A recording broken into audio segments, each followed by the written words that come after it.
कन्हैया ने अर्जुन से कहा कि अर्जुन, आप हस्तिनापुर के लिए जाइए और ये द्वारिका जो है कुछ ही दिनों में जलमग्न हो जाएगी। ये जो भी द्वारिका में सखियां हैं इनको लेकर के आप हस्तिनापुर को जाओ और जाकर के धर्मराज से कहना कि अब वो भी स्वर्ग आरोहण के लिए प्रस्थान करे। अर्जुन गोपियों को लेकर के चले और जब जंगलों में प्रवेश किए तो भीलों ने गोपियों को लूटा तो अर्जुन के हाथ में गांडीव धनुष है, लेकिन फिर भी अर्जुन गोपियों की रक्षा नहीं कर पाए। क्यों? क्योंकि मनुज बली नहीं होते हैं, ये समय होत बलवान, और भीलन लूटी गोपिका बही अर्जुन बही बाण। मनुष्य बलवान नहीं होता, ये समय बलवान होता है। वही अर्जुन है जिन्होंने गांडीव के द्वारा पूरी महाभारत युद्ध को जीत लिया, लेकिन आज गोपियों की रक्षा करने में समर्थ हो गए। अर्जुन रोते हुए धर्मराज जी के पास आई और कहा कि भगवान स्वधाम जाना चाहते हैं, और भगवान ने कहा है कि आप सब स्वर्गारोहण के लिए प्रस्थान करें। तो महाराज धर्मराज ने परीक्षित जी को राजा बनाया और द्रौपदी सहित पांचों पांडव स्वर्गारोहण के लिए चले।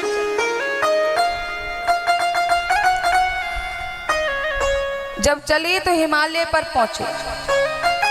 हिमालय पर पहुंचे तो द्रौपदी चलने में असमर्थ है। द्रौपदी चलने में असमर्थ है। भीमसेन ने पूछा कि भैया द्रौपदी चलने में असमर्थ क्यों है, ये स्वर्ग क्यों नहीं जा पा रही? तो धर्मराज जी ने कहा कि द्रौपदी को बोलने का तरीका नहीं था, शौर्य नहीं था। अगर द्रौपदी दुर्योधन से ये ना कहती कि अंधे का पुत्र अंधा होता है, तो शायद महाभारत युद्ध ना होता। और ये बात सही है, कभी कभी किसी को बोलने का तरीका नहीं होता है। एक राजा साहब ने महल बनवाया और महल का जब गृह प्रवेश हुआ तो पंडित जी को बुलाया। पंडित जी ने बढ़िया मंत्र पढ़े, गृह प्रवेश करवाई। पंडित जी जब जाने लगे तो राजा साहब ने कहा कि पंडित जी हमारा महल तो देखो, महल कैसा बना है। पंडित जी देखे और पंडित जी ने कहा और तो सब ठीक है, पर इस महल का जो मेन दरवाजा है वो छोटा कर दिया आपने, वो छोटा कर दिया आपने। बोले अच्छा हाँ। और मैं, पंडित जी बोले, और मैं ये इस सोच में पड़ा हूँ कि आप इतने हष्टपुष्ट हैं, आपका बढ़िया शरीर है, और कहीं आप महल के अंदर मर गए तो आपको बाहर कैसे निकाला जाएगा? आपको बाहर कैसे निकाला जाएगा? राजा ने कहा महल बना के तैयार नहीं कर पाए और वो पहले से मारने लगा। राजा ने कहा इसको बोलने का बिल्कुल तरीका नहीं है, पंडित को लो और जेल में डालो। पंडित को लिया, जेल में डाल दी। अब इधर पंडिताइन जी आई। पंडिताइन जी ने कहा कि राजा साहब ऐसा कौन करता है, हमारे पंडित जी आपके यहाँ पूजा कराने आए थे और आपने सीधा जेल में डाल दिया, अच्छी बात नहीं, हमारे पंडित जी को बाहर निकालो। राजा साहब ने कहा तुमको पता है ये पंडित जी क्या कह रहे थे? बोले क्या कह रहे थे? कहा ये कह रहे थे कि तुम्हारा महल बहुत अच्छा बना है लेकिन दरवाजा छोटा है और आप अंदर मर गए तो आप बाहर कैसे निकलोगे? इनको बोलने का तरीका नहीं है, तमीज नहीं है इन्हें बोलने की, इसलिए इनको अंदर डाल दी। पंडिताइन ने कहा कि देखो महाराज, इनको बुद्धि है कम, इनको तो बुद्धि कम है। अरे अगर आप अंदर मर जाओगे तो जरूरी क्या है कि आपको साबित निकाल लेंगे, आपके टुकड़े टुकड़े करके हम बाहर निकाल लेंगे, आप मरो तो अंदर। राजा ने कहा लो ये उसकी भी दादी आ गई, अरे इसको भी उठाओ और जेल में डालो, इसको भी तमीज नहीं है बोलने का, उठाओ जेल में डालो। पंडितान को भी जेल में डाल दिया। अब जो पंडित जी का बेटा था वो आया और उसने आकर के कहा कि राजा साहब ऐसा कौन करता है, मेरे पिताजी को भी जेल में डाल दी, मेरी माता जी को भी जेल में डाल दी, ये अच्छी बात नहीं है, निर्दोष है मेरे माता पिता, आपने जेल में क्यों डाल दिया, बाहर निकालो। राजा साहब ने कहा कि तुमको पता है तुम्हारे पिताजी और माताजी क्या कह रहे थे? बोले क्या कह रहे थे?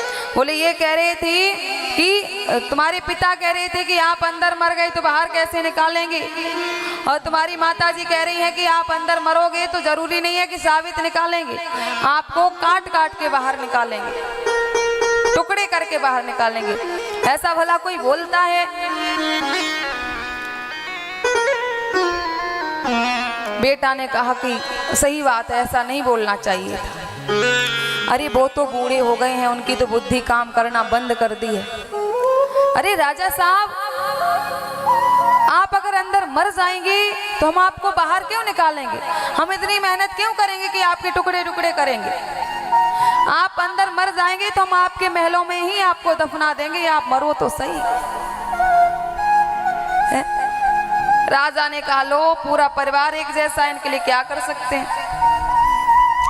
तो कभी कभी ऐसा होता है कि कोई ऐसे मिलते हैं जिनको बोलने का तरीका नहीं होता है, और कई कई तो ऐसे खतरनाक होते हैं तो जिनकी बाड़ी ऐसी होती है, उनका मानो प्रण रहा हो, वो कहते हैं कि ऐसी बाड़ी बोलिए जमकर झगड़ा होए, ऐसी वाणी बोलिए जमकर झगड़ा होए, पर उससे ना बोलिए जो आपसे तगड़ा होए।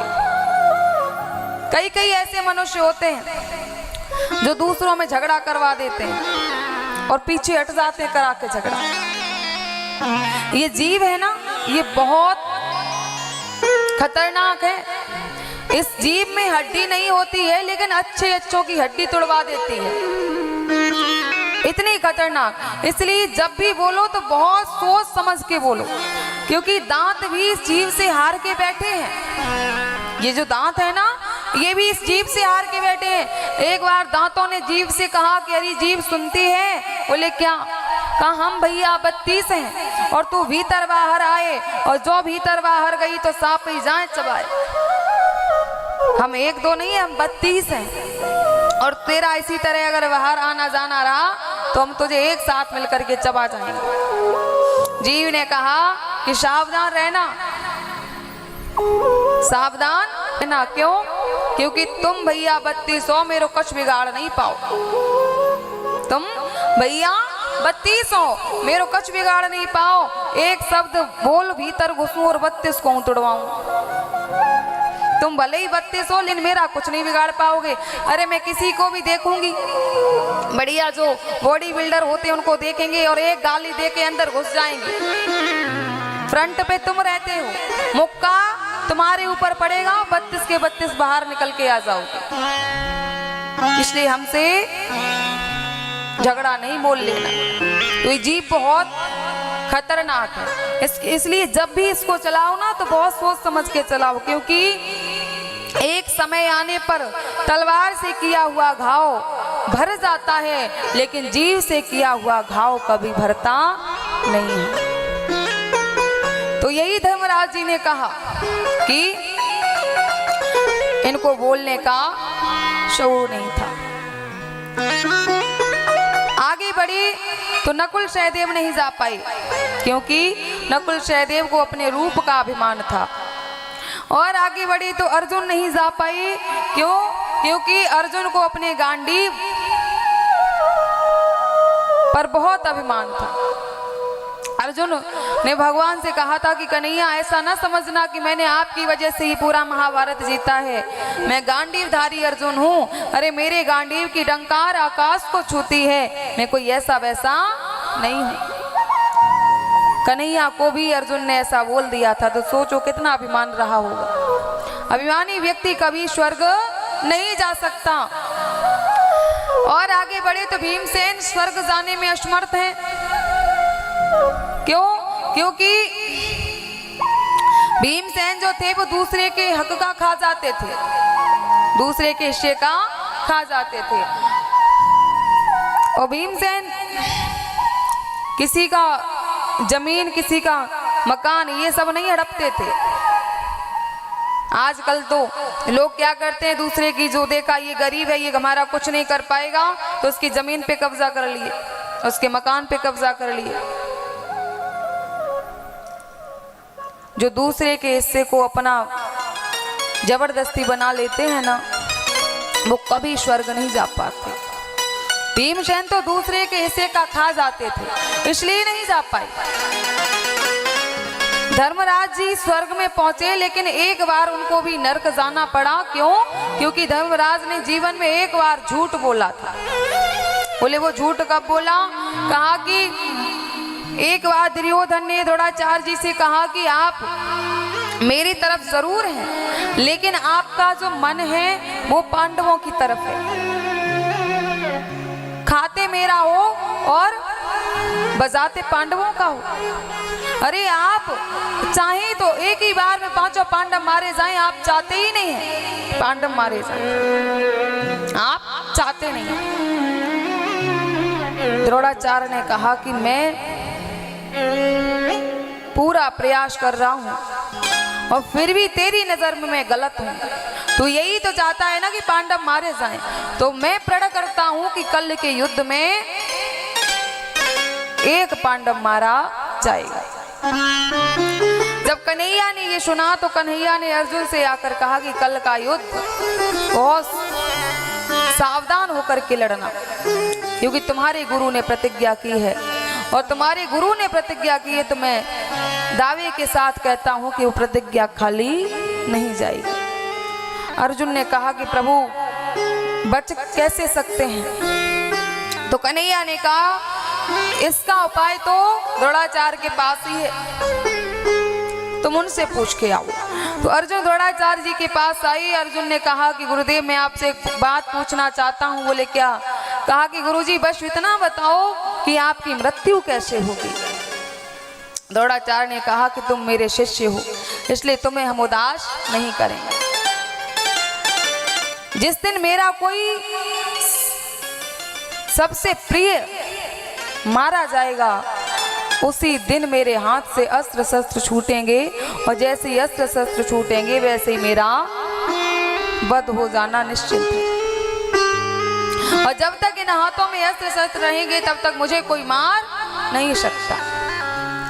कन्हैया को आकर के अर्जुन ने बताया, तो कन्हैया ने एक योजना बनाई और कहा कि जब कल का युद्ध शुरू हो तो और धर्मराज जी तुमको एक बात कहनी है। बोले क्या? बोले तुम जैसे ही युद्ध प्रारंभ हो वैसे ही घोषणा करना कि अश्वत्थामा मारा गया।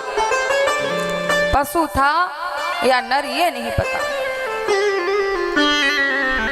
उस महाभारत के युद्ध के समय एक हाथी का नाम भी अश्वत्थामा था।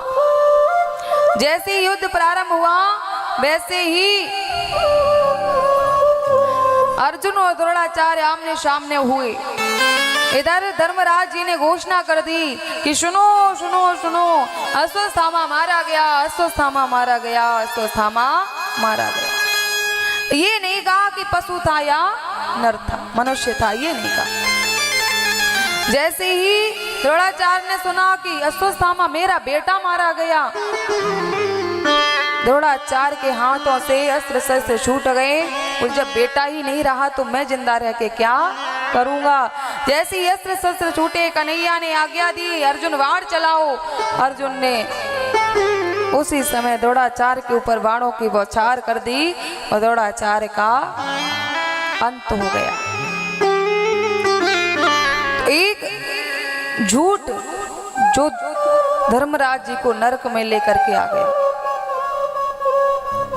समझो, एक झूठ के कारण भी धर्मराज नरक में गए हैं। तो यहाँ पर तो शाम को लेट के सोचना पड़ता होगा कि आज सारे दिन में मैंने कहीं सत्य बोला भी है या फिर झूठ से ही काम निकालते रहे हैं।